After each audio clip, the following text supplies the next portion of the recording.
I play Andy, who uh, has been alive for over 6,000 years.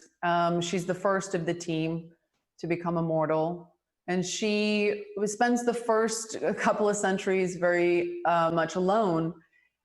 So by the time we find her in the story, she's lived a lot, and she's tired, and she's a bit demoralized and by just the world and humanity, and she's given up in many ways. Her sentiment is that the world should burn and that she doesn't care anymore.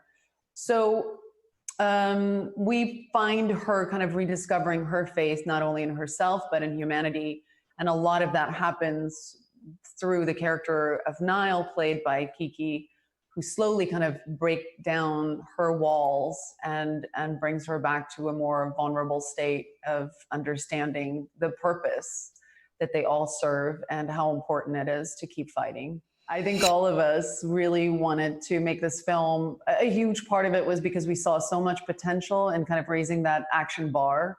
There were just these incredible set pieces that felt really exciting and fresh to explore physically. And so we demanded a lot from them, and they really stepped up to the plate. But that meant that all of the actors really had to be disciplined about dedicating themselves and kind of showing up to that gym, even when it hurt. And, there are days where it's really hard, but the consistency is really what pays off. And also just having a team that just never ever gave in to anything that felt mediocre. And so, when you work that hard, the movie really shows it. The action in this is just so exciting. And, a lot of it is because Kiki and I get to explore a lot of that, and Van, another actress, who plays another great character in this, Quinn. So to watch women get to explore this exciting, new way of physical storytelling is really exciting to watch in this film. Being skilled in just one form of martial arts takes, a lifetime of dedication. And I've never really practiced martial arts.